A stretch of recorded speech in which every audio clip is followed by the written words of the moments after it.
what I do in private or without any effort is the thing I actually have to offer to the world. But what I notice with people is that a lot of times when something's easy for you, you think everyone else can do it. You think it's not valuable. You think you're not ready to share it because you didn't train for it. You didn't work for it. You didn't struggle for it. There's no structure to it. But primarily what I learned was that who I have been and what I have always been doing since I was a kid has always been useful, has always been unique. And I just needed other people to tell me over time, that thing you said really helped me. When I sit with you, these things start to make sense. Or how did you know that thing? How did you understand the root of that thing that I was experiencing? And for me, a lot of what I notice is the deeper psychological or energetic pattern that is showing up and how it relates to what seems like 5 different disconnected things. And I will say, like, this is actually all one thing manifesting in all these different ways. This is the Space Whispering Podcast with RHAYNI. Today's guest is Xenia Viray, and she is a mystic. She does many workshops and one-on-one sessions. So if you want to learn more about the mystical, but grounding it, then she's your girl. If you want art, adventure, she's your girl. I was thinking, how do I introduce her? And to be honest, my conclusion is I have a crush. I just have a crush in this beautiful woman. And I think if I explain anything, it's a disservice. It's like our conversation, it's almost like childlike. Like we bring this like curiosity about life and about how we see life. Which obviously she has her own DNA. I have my own DNA. But it's exciting to listen and to see how other people see the world. And yeah, it's weirdly airy and grounding at the same time. I hope you like it as much as I did. Leave a comment, share the episode, reach out to either of us. Yeah, I think it will be fun. Let me know if you like this episode. Besitos. Good. How are you? I'm happy to be here. So how do you pronounce your name? Xenia. In Spanish? Because I'm like, okay, in English it would maybe be like this. In Spanish for sure it would be like this. So it would be like Xenia. And the only reason why it's easier for me in Spanish is because it's you just like exactly how it's spelled. You just pronounce it. Totally. You know? There's like what were you gonna say? I took Spanish when I was in school, and I remember being so mind blown about how much easier and more sense Spanish made than English. So much. At least the spelling, like read, read, and so many words that are spelled the same, but they're pronounced differently depending on the communication. That was just like too much for my brain. My brain is like, this is what you see. Okay, you spell it and then you pronounce it however. Yeah. I appreciate learning a system where the rules make sense. That's it? Yeah. So where does your name come from, and how was it growing up with that name? And where did you grow up? So I was born in the Philippines, but I came to the States when I was 2 years old, and I grew up in a part of Pennsylvania that was outside Philadelphia that I call the Mall. And I call it the Mall because I grew up in the 90s when hangout culture was mall culture, and we were so close to some of the big malls that people would travel to go to the malls that we would go to on the weekends. It was such a big central part of the culture in the town. But my name is a Greek name, and my parents found my name in a baby book. They wanted to name me something that starts with an X because I am the 10th grandchild on both sides of my family. And so they wanted Roman numeral X, which stands for 10. And I was actually supposed to be born a little boy, and they had a different name for me picked out. And interestingly, I've had psychics tell me that when I was incarnating, I was at first going to come in as a male and change my mind last minute. And that's also how my parents experienced it. So they ended up having to change the chosen name of Xerxes to Xenia. And the word Xenia means kindness to strangers because they might be divine. It also means ritualized friendship. And growing up in Pennsylvania, it was a kind of tricky name because most people had really normative, typical American names in my school. But I still really enjoyed it and felt at home having sort of a different name compared to other people. I love the meaning. I love the meaning because it's like almost like you were born to be present, born to connect.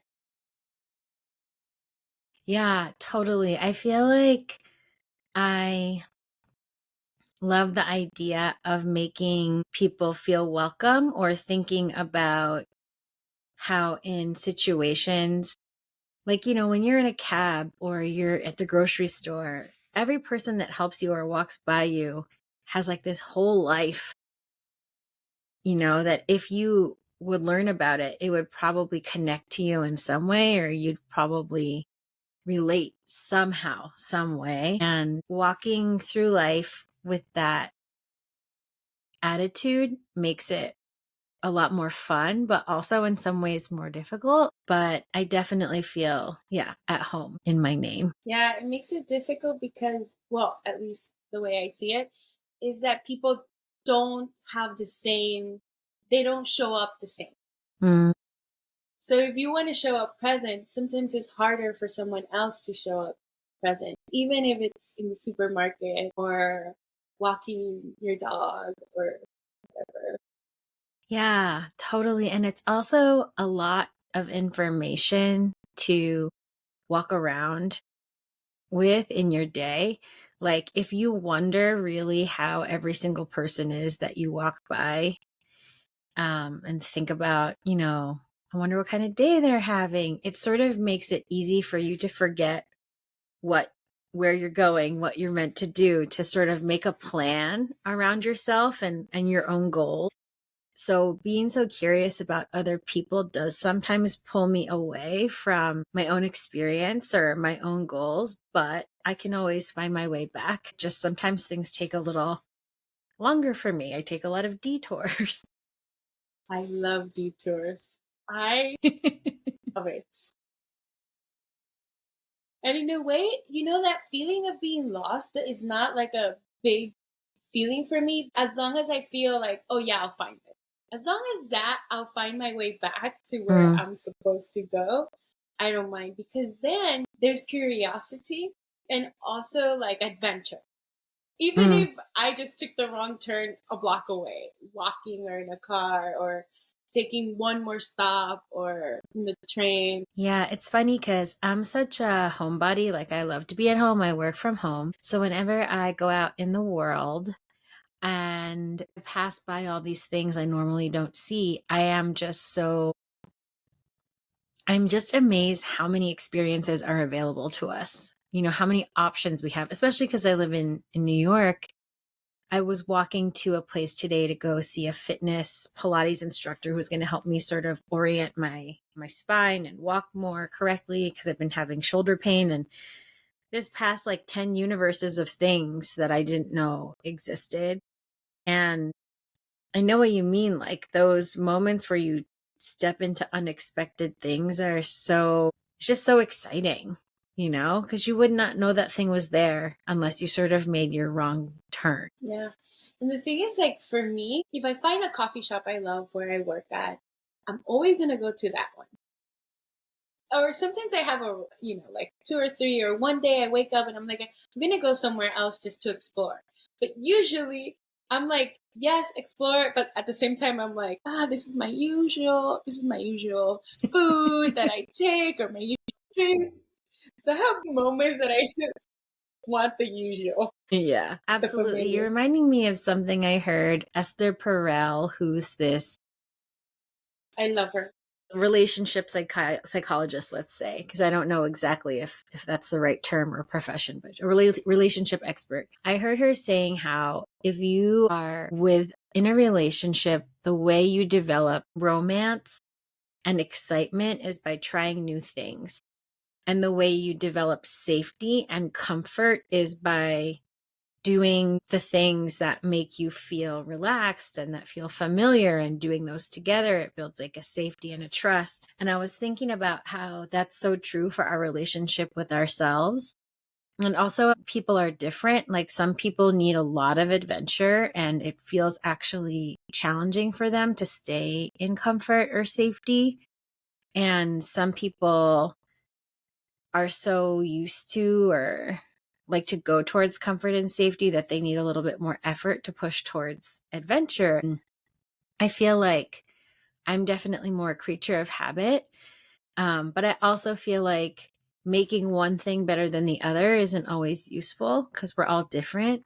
And I've been thinking a lot about how to let myself have both of those experiences, like the familiar and the new, in my own relationship with myself and also with my partner. And it just makes it's just like such a simple framework for thinking about things, like, okay, am I needing more safety? I should maybe sink into my routine or go to my go-tos. Or am I needing like more sparkle and more interest and curiosity and fascination? Maybe it's time to do something a little bit different. And yeah, I've just been thinking about that a lot. It's interesting because it makes sense that sometimes I want to go back. Maybe this will help you. Sometimes I want to go back to the same coffee shop because depending on what I'm doing. So if I'm going to create something new or I'm going to work a lot, then I want the comfort of a familiar place, familiar food, something I know that's going to be good for me.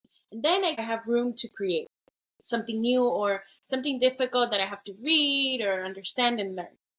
But then when I'm in this adventure where I know what I have to do for work or I'm meeting someone, then I want that adventure. Then I want to like get lost or, try to find my way, or curiosity awakens and I'm like, oh, look at that place. Let me add it to my list to visit in the future. And so because you are a homebody and comfort and you want to bring a little bit of sparkle sometimes, and it seems that you already live in silence, so you have pockets of silence. I can even see it in your space. Then like creating intentional moments of okay, now I feel safe enough that I can go out and create some sparkles in me. And it can be so simple, like I usually turn right, let me turn left today. Yeah. And it's so cool to do that in New York because it's like it's a grid usually. Yeah. And you can always go back. Now, if you feel unsafe, then go back to your route.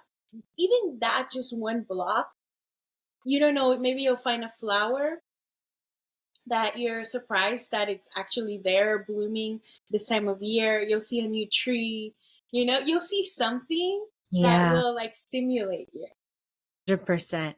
I totally experience that in this neighborhood all the time because there's a one direction I always usually go in. I rarely go in the other direction. Whenever I do, I'm sort of shocked by how much exists right there and how close it is and how rarely I see it. And it does feel like a different universe on certain blocks. Like there's one block my partner and I always joke the way the trees are. And there's always like some kind of like very old fashioned car or sort of old movie feeling thing happening on that block, like it's in another time. And I love that New York is like that. Like a block is like a whole universe. Yeah, and I'm wondering then how you can, also add a little bit more sparkle. But I think we'll get there. I think we'll get there before this ends. But I wanted to ask you about like your job. Like what do you do? You said you work from home, and yeah, and then what do you do today and how you got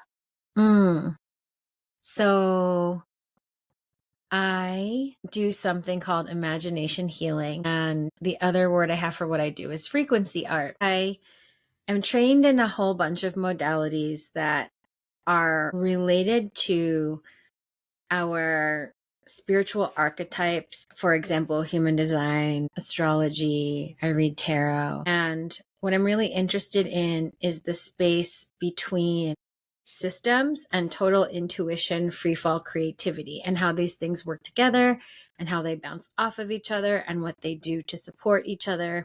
And especially in our current culture, I really feel like there's a lot of opposition and division between logically oriented people and intuitive people. And even the way we talk about it is as if we have to choose one or the other, as if they don't connect or relate.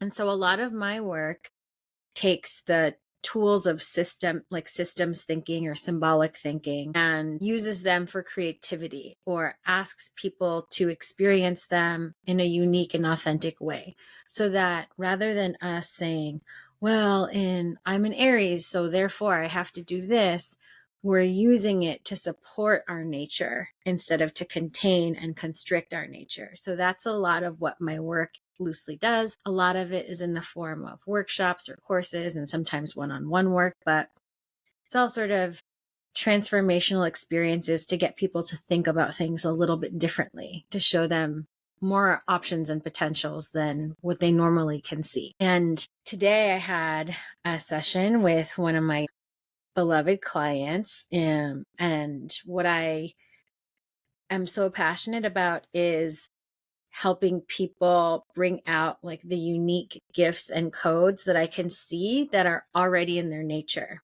So I help people observe their creativity and sort of map a blueprint of how they naturally like to work, so that they can be validated in their gifts, even if they don't fit inside a box, or even if what they're doing isn't easily filed or labeled in some existing way. And the other thing I did is I went to go see a movement specialist who was recommended to me over many years by many different friends. And she was helping me understand how to walk in a way that better supports my body, just like learning from the ground up, like a baby would, about this is how you walk. And it was so fascinating because we were thinking a lot about how the way our bodies move and the way we're energetically oriented connect.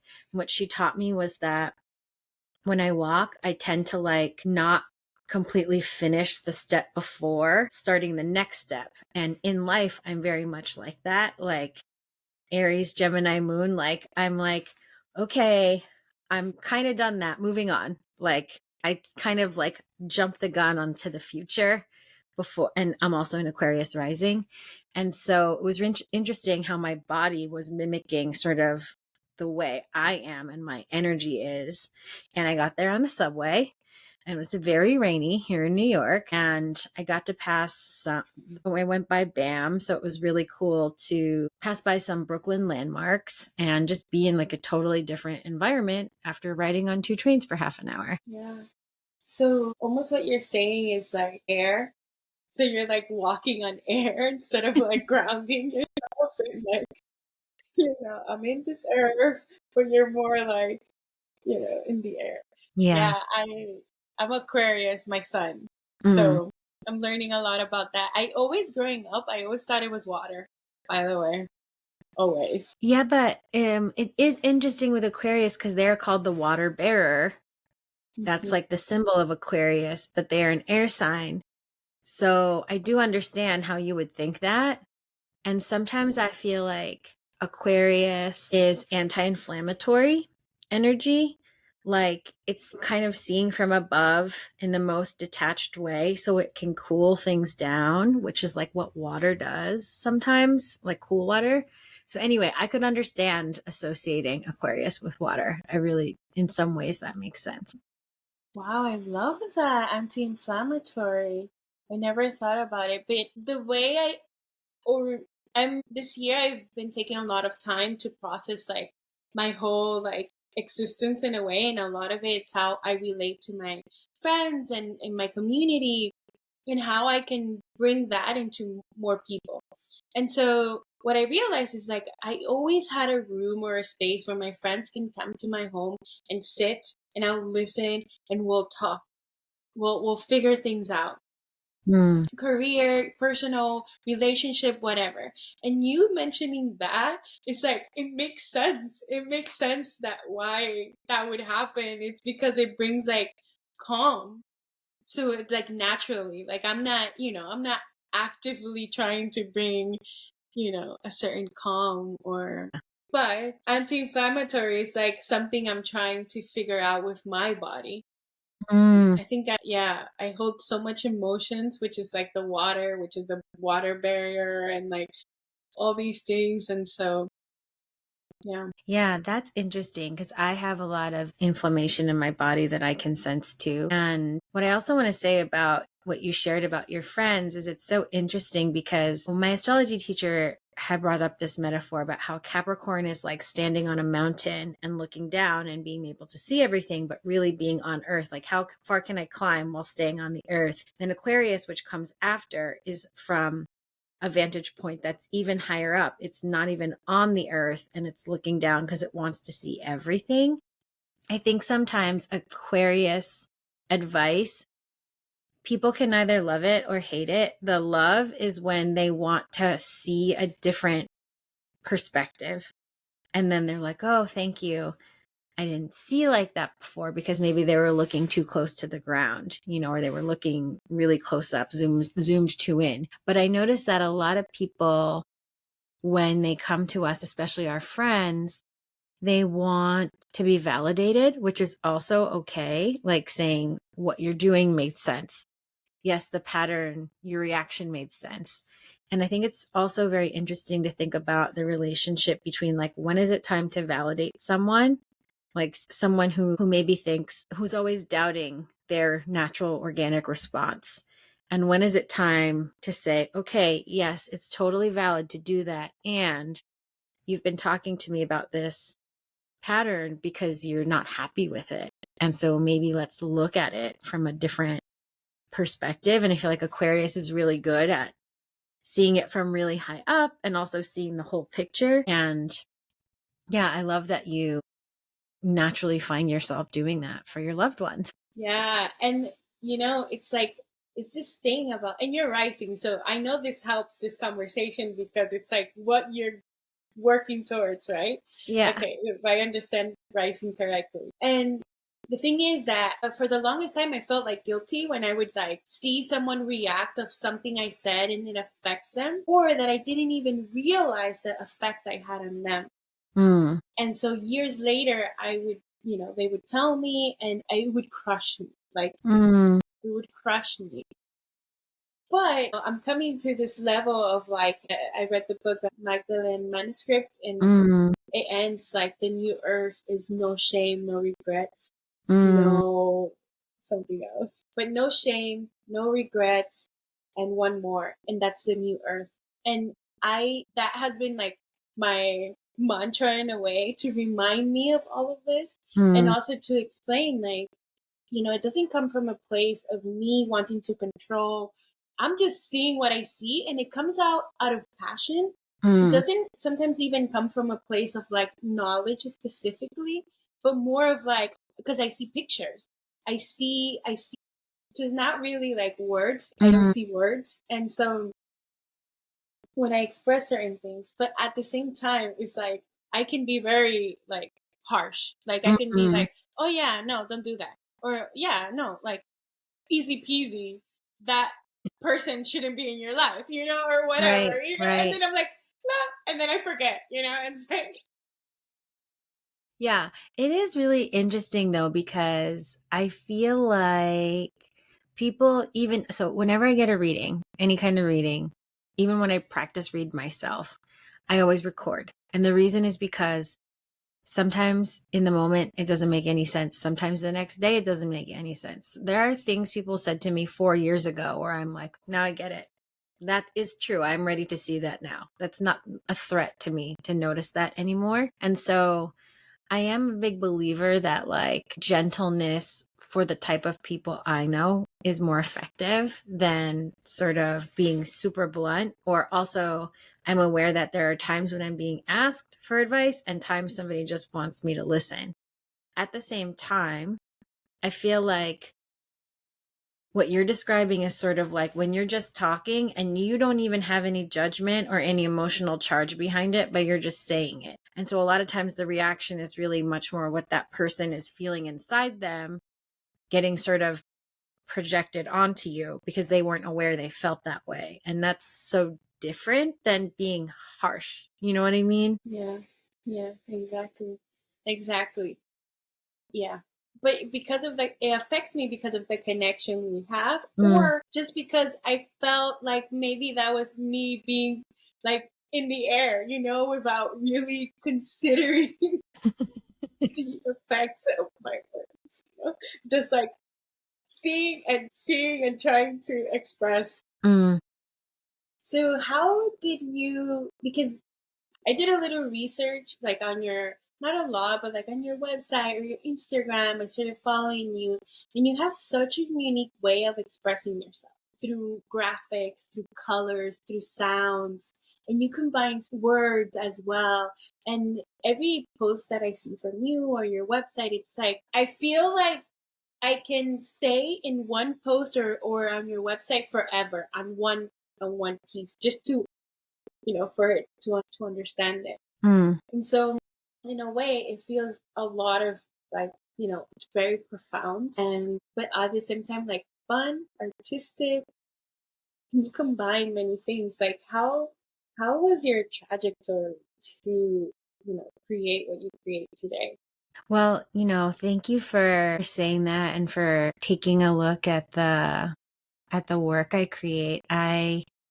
It's really interesting. So Aquarius, so your rising sign isn't necessarily what you're working towards, but it is sort of like your perspective, how you see it and how other people see you. And what I love about Aquarius energy is it's like I need to be original, I need to be different. Like it's always trying to be different. And so and I'm also an Aries, so I'm like very impulsive. Like I don't tend to, I'm very thoughtful about how things connect, but particularly on Instagram, I have the thought, I try to find an image that reminds me of the thought, and then I add the things together, and then I add another layer. It's kind of like writing a song. Like, oh, I know the chorus. Now what does this need? Now what does that need? And I just let it out. And it's funny, I have a policy with myself that I don't care about typos.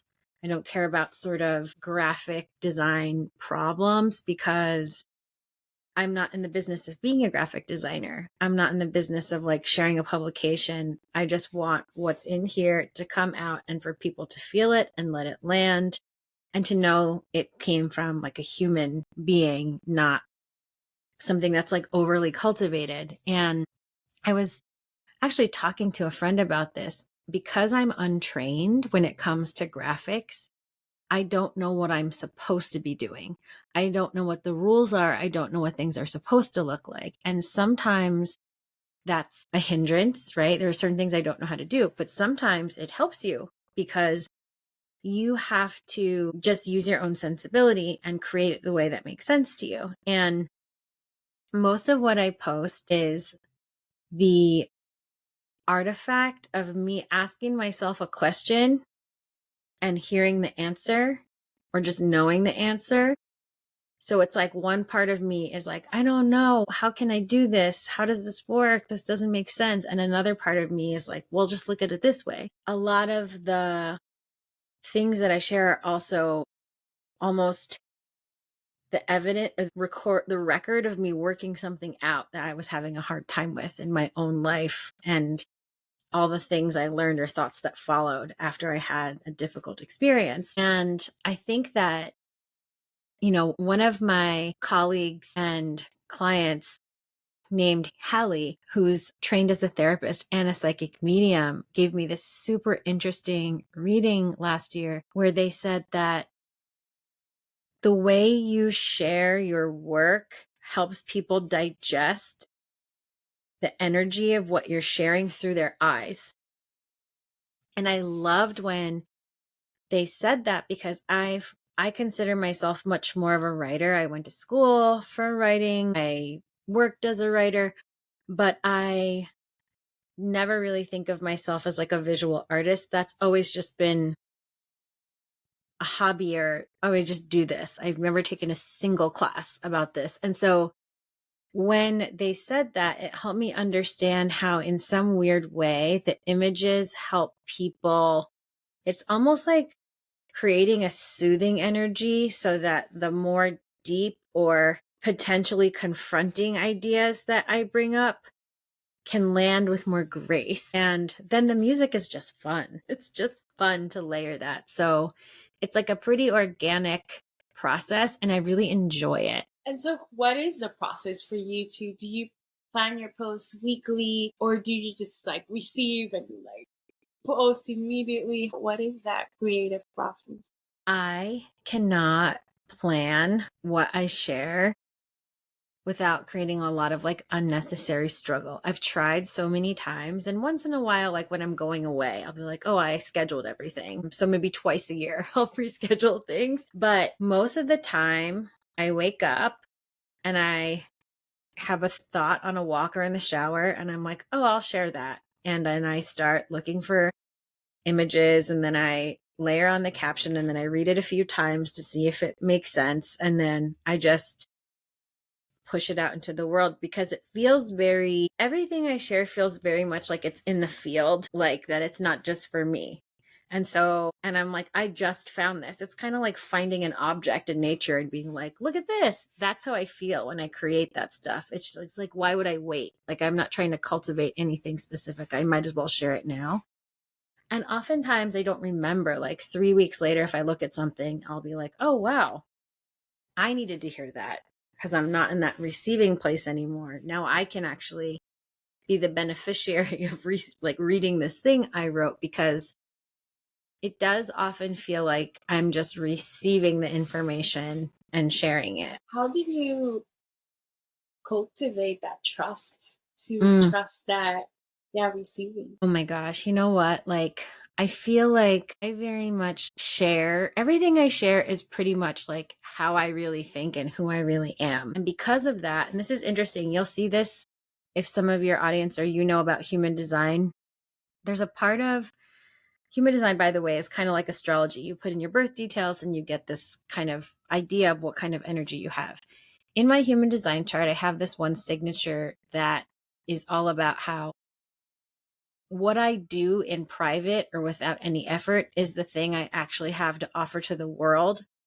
But what I notice with people is that a lot of times when something's easy for you, you think everyone else can do it. You think it's not valuable. You think you're not ready to share it because you didn't train for it. You didn't work for it. You didn't struggle for it. There's no structure to it. And for years, I kept studying with people about intuition. I mean, I'm still doing that. I'm still developing a lot of refinement in my practice.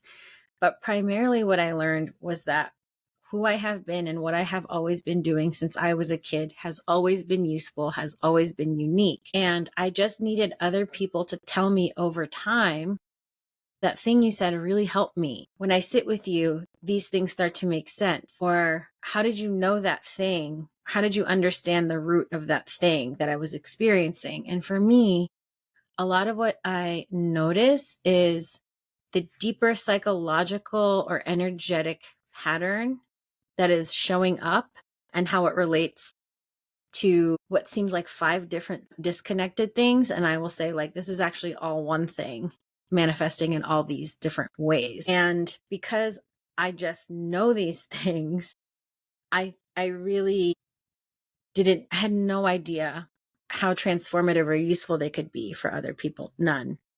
And so I basically had to start just putting myself out there and experimenting and sharing with sort of no attachment. And over time, you get the feedback.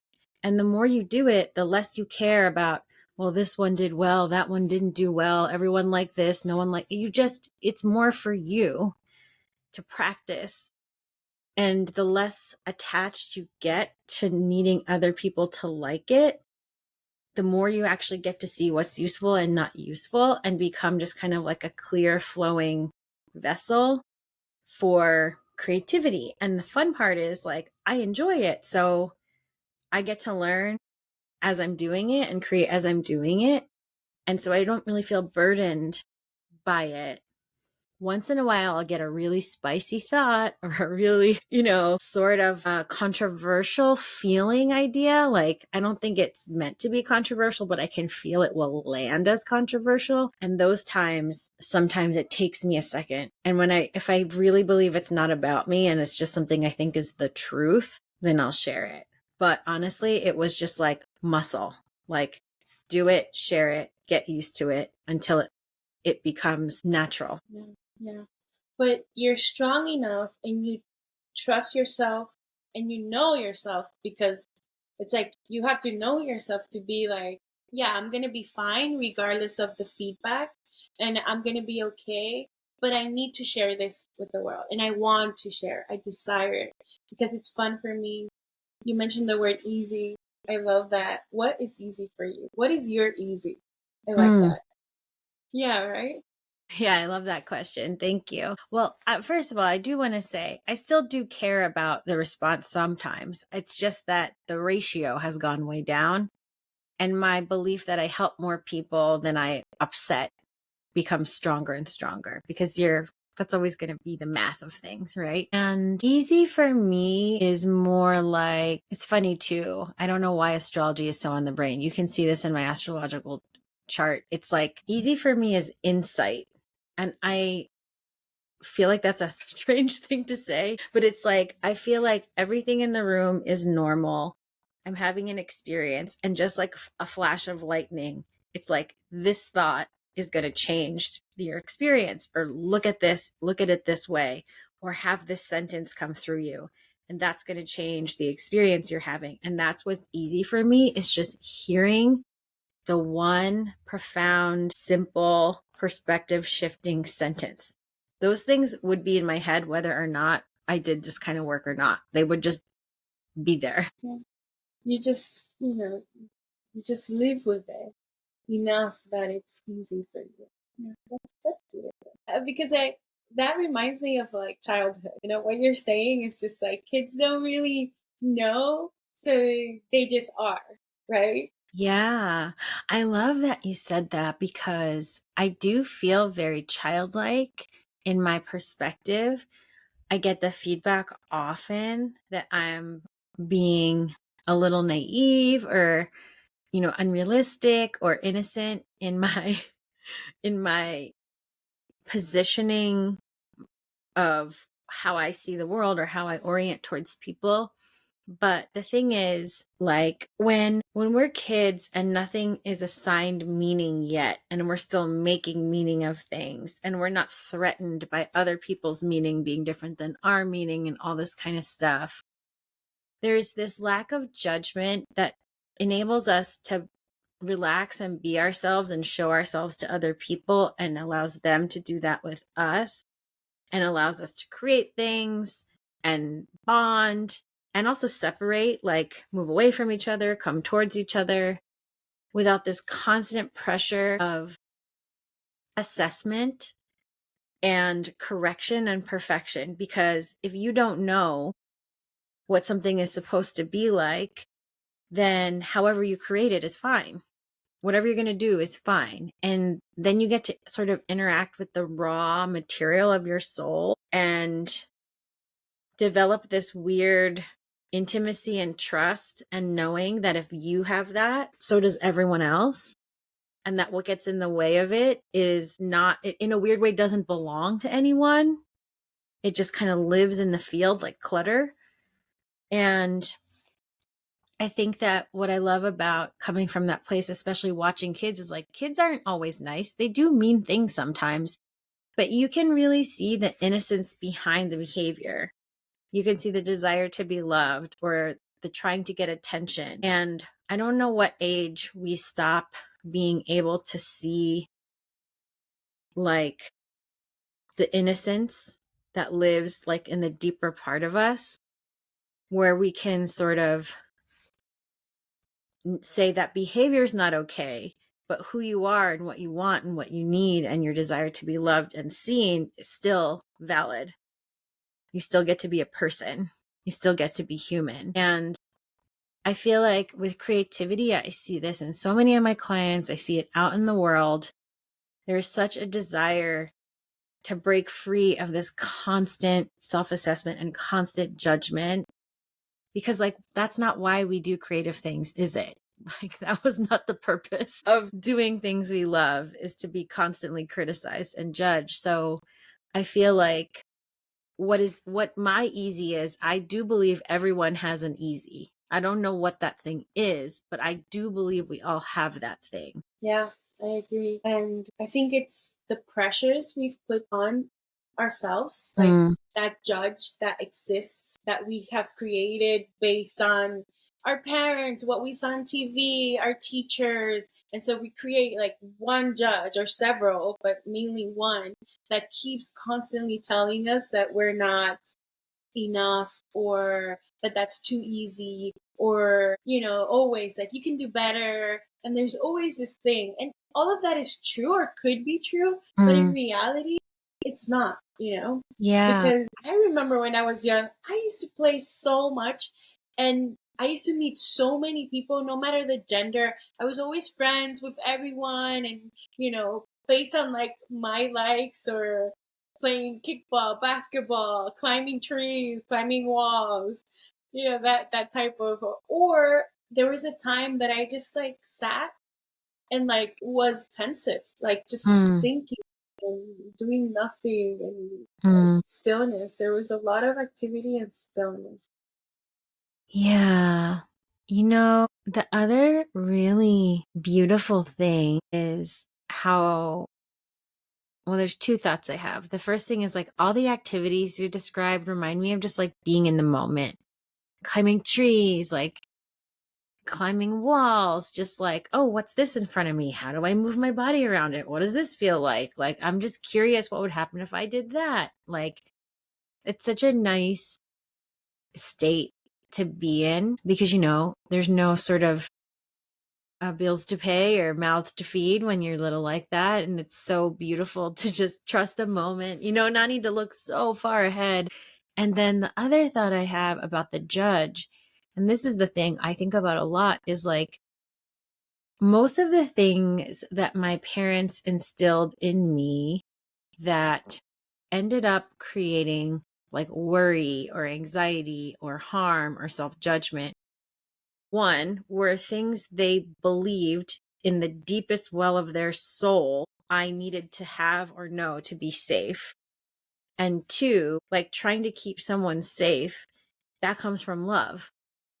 So when you end up instilling fear in someone because you love them, it creates this ability to be so compassionate for that judge or that critic, because at the end of the day, that judge or that critic is like, my job is to keep you alive, and everything that's a threat potentially to you staying alive, I'm going to point out to you, whether that's like someone else maybe not liking you or somebody else saying something about, I'll let you know what they might say about you so that you can adjust and correct it before someone else sees and notices it. And so you become this like preemptive judge.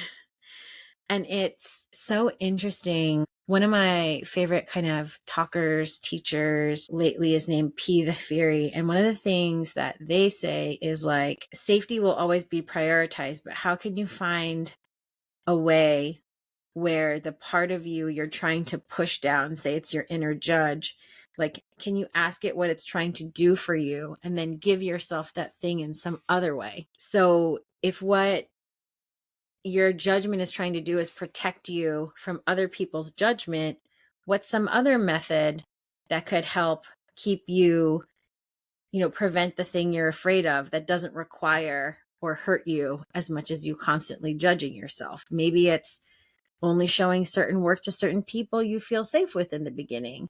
Maybe it's promising yourself when you share something, you're going to just put it out in the world and turn your phone off for take the app off your phone for a while. Like, what are the other protective mechanisms that judgment, that can do the job that judgment is trying to do, so that you can stay safe without constantly beating yourself up? And I think it's a useful thing to have actually a lot of compassion and curiosity, even about those things in your head that seem so harmful, because usually they are there to try to help you in some way. They're just sort of overdoing it. For sure. Oh, I love what you said about like how to move based on that activity you want to create. Mm, So it's like we were talking about movement and like how you walk and all of this, and for you to bring it to the childhood. mm, I mean, that can bring something of sparkle today. How would my childlike mind think about my movement or think about how I walk? mm, And so my brother says that everyone has like a walk. And sometimes when he can look at someone from afar, he's like, oh, that's this person. I'm like, and I'm like, of course not. That guy looks too old to be that person. And then it turns out to be that person just based on the walk. So I was curious. That was constantly on my mind recently. And I asked my niece, how do I walk? Because sometimes like I can't see myself walking. So how do I walk? And she's like, you're always gonna start like an adventure. Like you're la, la, la. And I'm like, what? And you're always like, da, da, da, da, da, da. I'm like, okay. I mean, I like that, but for yeah. me, I walk like, bah, bah, bah. Like in my mind, I don't walk the way she's telling me. Mm, So it's so nice for her to do that. But I'm thinking about you and like, yeah, maybe, walking like you're in the air, like you're jumping clouds, but then maybe bringing that creativity so it doesn't become like the judge or it mm. doesn't become, but it becomes something like exciting for you.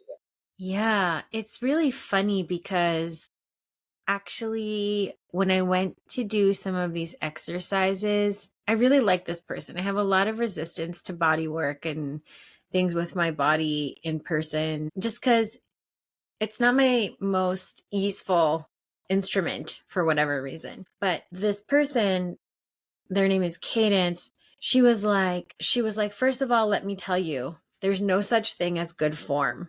Even as a runner, that doesn't exist. A form is whatever shape you take that helps you do the thing you want to do in the way or level you want to do it, so long as you don't have pain. Your form is great, whether that's running, this, that, whatever. And then she was like, this is not what I think. This is what so many experts, so many anatomy teachers say about the body is like what we're told to hold and be perfect in these shapes, that you really don't need that as much as you think you do. And so one of the things she taught me to do, or she had me do, was walk really slowly and adjust my steps just a little bit more. And I was like, oh my gosh, I feel this muscle in my foot. I never feel that muscle. It's so interesting. My walk feels totally different. And it did make me feel like a kid, because it was like I was experiencing this feeling in my body doing something as simple as walking that I never felt before. And I was like, whoa. And then she was like, try walking backwards and see how that feels and how that could correct something. And she's just watching me walk backwards, back and forth in the studio. And it does make you feel like a kid, because you feel like it's a whole new thing. It's this thing you've done hundreds of thousands of times. And yet you're like, wow, I've never felt this feeling before. So yeah, there is something really interesting about having that childlike experience just because you try something a little tiny bit new. That reminds me, I did a yoga teacher training a while back, but before and after that, I've done like Tai Chi, Qigong, and like a lot of like dance workshops and like things like that. And so I was teaching a class, which is in a yoga studios, a retreat center for like a year. And I created my own like modality. It was very natural. It was like a friend asked me if before this happened, if I can teach her yoga. She's a yoga teacher. And we did yoga together, actually, our training. And, I showed her what I would do, what I do, like you were saying, like the things you do in privacy. That's Mm, what I taught her. And, at the end of the class, she was like, more people need to know this. More people need to experience this. And then I got the opportunity to be able to teach that to more people. And it's funny because it's exactly that. It's like bringing this childhood mentality into your work. Yes, use the basics of yoga in some ways, but then completely break all the rules of yoga, the linear positions. But like, what happens if you're doing a cat-cow, but you're like doing it like this instead of, opening and closing the chest? But you start playing. I never saw it as play, by the way. I just saw it as exploration, and also like tuning into the body and seeing each movement based also on the music.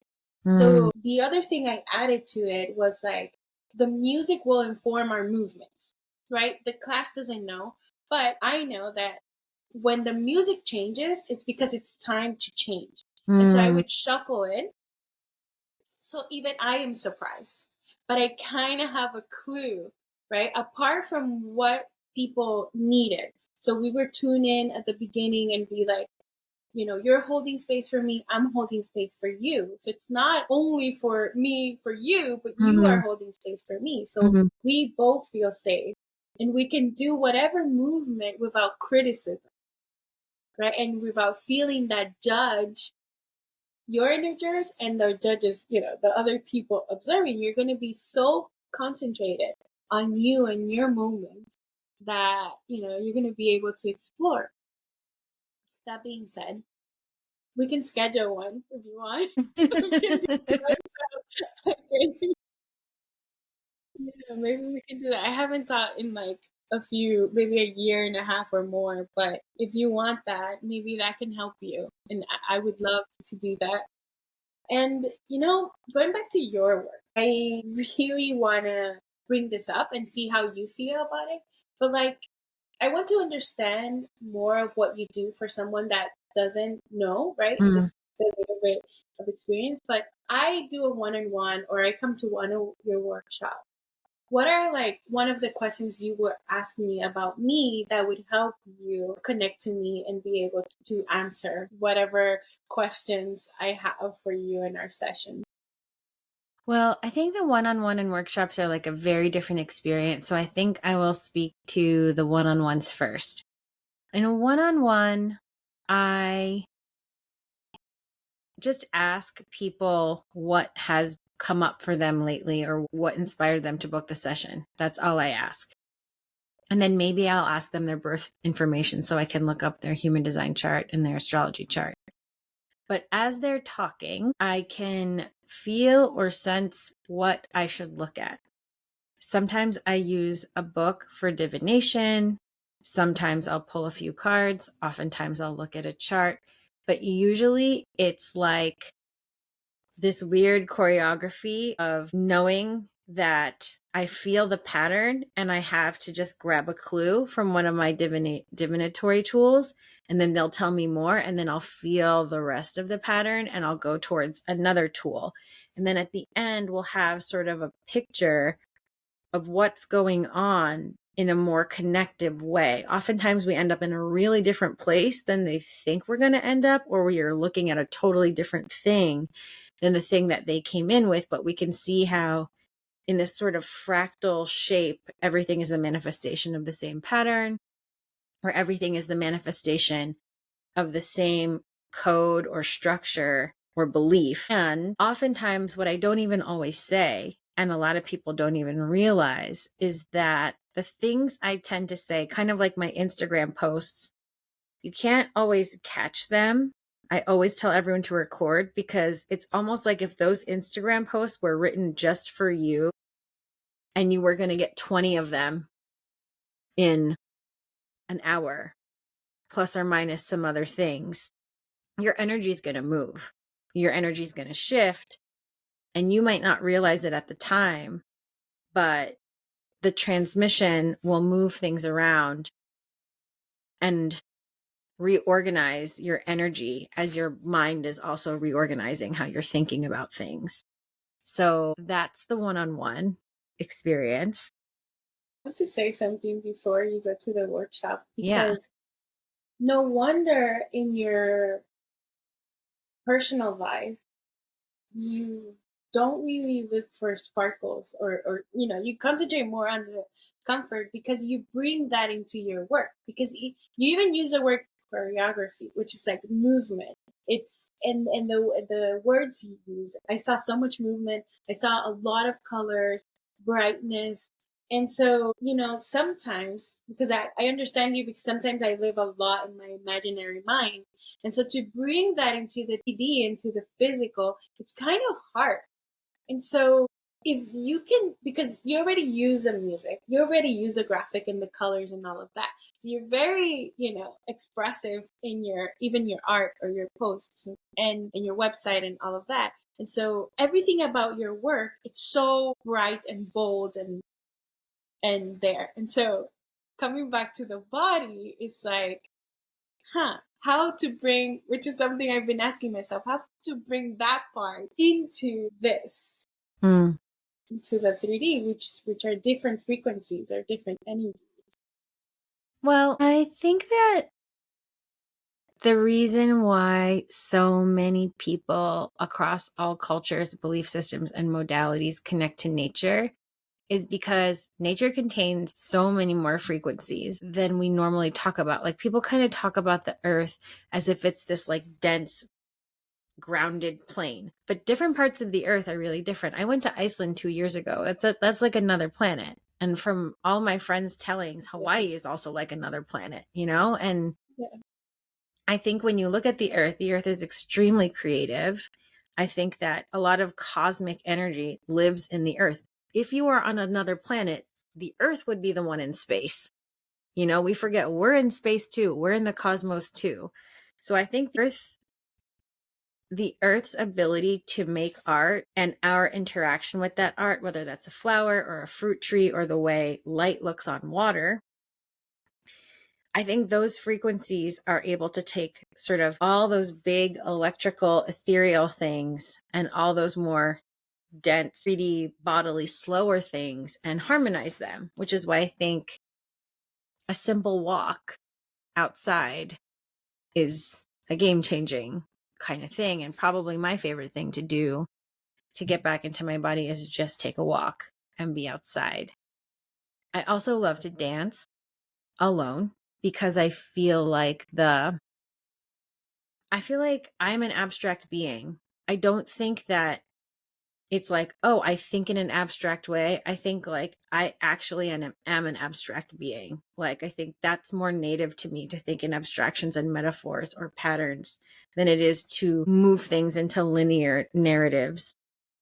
That's my home frequency, or like my native tongue, that abstraction. And everything is abstraction in some way. Like when you look at molecular structures in science, or the way the brain is, or the sort of patterns in nature, abstraction is also in the reality, in the 3D. And there's something about dance that feels like you're letting your body be very abstract, like you're letting it just be like an abstract painting, And I really do enjoy it because I don't think about anything. And sometimes I will cry if certain songs are on and it feels so good, but I'm not thinking anything. So those are the things that kind of help me modulate or calibrate my sort of Uranian electric energy onto Earth a little bit more. Yeah. Yeah, that's so interesting. There's so much of acceptance Mm. from you. You accept yourself as your creative self. Yeah, it was, I'm 41 and it's been a journey. The acceptance has been something I would say I actively work towards for a very long time. But what you were saying before about like, how do you start trusting yourself and what you create? Like letting people see what I actually think or what I actually feel, or showing that side of me that had to like be hidden in so many jobs. Like, if you're bartending, that's not the side you're going to show people. That's not really helpful or appropriate. um when I let that part out, all of these people started appearing who were like, oh, that's interesting. And I really get it. And there's something about me that's really similar too. And they started feeling like that part of them was at home in my presence because we were the same. We're mirroring each other. Like if I'm okay, they're okay. And I think the acceptance came from me sharing and then other people showing up and saying, I also exist. You're not alone. And that really helped me with the acceptance piece. When you said home, like I immediately teared up because home for me doesn't really exist right now, like by choice in a way. And so you said home right away. So you were going to mention about the workshops as well. Oh, that's right. Yeah, I think in my workshops, what I often point to are different perspectives and potentials, usually via two things. One thing is oftentimes when we discuss a topic, we skip a layer of meaning or a layer of questions. So, for example, a lot of times people will talk about a topic like, what's the best way to meditate? Or what's the best indigenous wisdom to apply to this particular situation? Whereas I like to start with, what is truth? How do we know what's true? Is what's true for one person the same as what's true for another person? What can we know for sure? These kind of questions underneath the questions. So you can definitely expect that kind of deeper question asking. And then the second thing is I like to offer people facts, ideas, and things in nature that could help inspire them creatively about a different way to look at things. The number one thing, for example, just to kind of make this more easy to understand, is I often talk about how when a caterpillar turns into a butterfly, the caterpillar first has to digest itself. And inside a caterpillar, there are certain cells called imaginal cells or imaginal discs, and they remember and know they will become a butterfly. And at first, those cells are attacked. They are believed to be outsiders by the caterpillar. And then when those cells come together, the caterpillar's cells start actually working with them to transform into the butterfly. And so there's this beautiful metaphor in nature about how the part of us that wants to change, the part of us that's the dreamer, the part of us that believes in the impossible is often attacked. But when in community, it strengthens and then can help pull along those who once resisted them into a change more beautiful than they could have imagined. And I share things like that in nature because they show us like codes of creation, of potential and possibility, and they redirect our attention to how full of total miracles the universe is.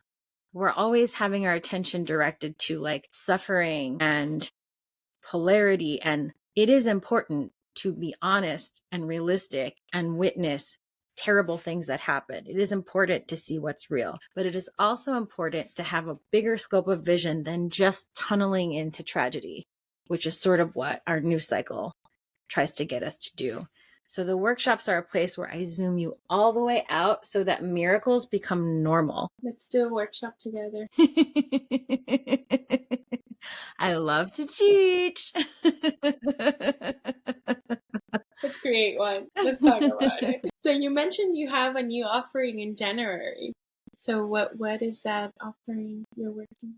Yeah, this one took me by surprise. I am creating something called Emanate, which is a business school for mystics. I want to help people understand how to create their own intuitive compass, trajectory, and language for how they navigate business using their mystical skills so that they can understand that there are fundamentals we need to learn. There are certain things that are really important to do, but a lot of it is negotiable and a lot of it is creative.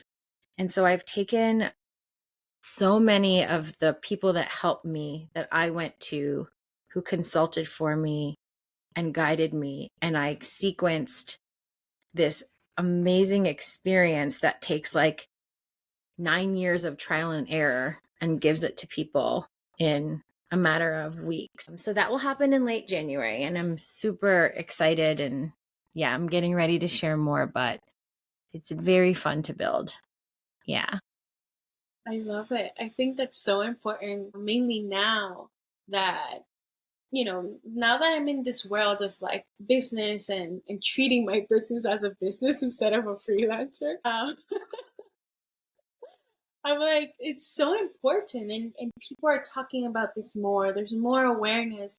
People are creating, mainly with technology, the ability to create from home or from anywhere. And so there's so much opportunity for people. But then Like a week ago, I had someone in the podcast. It's like, what is your why?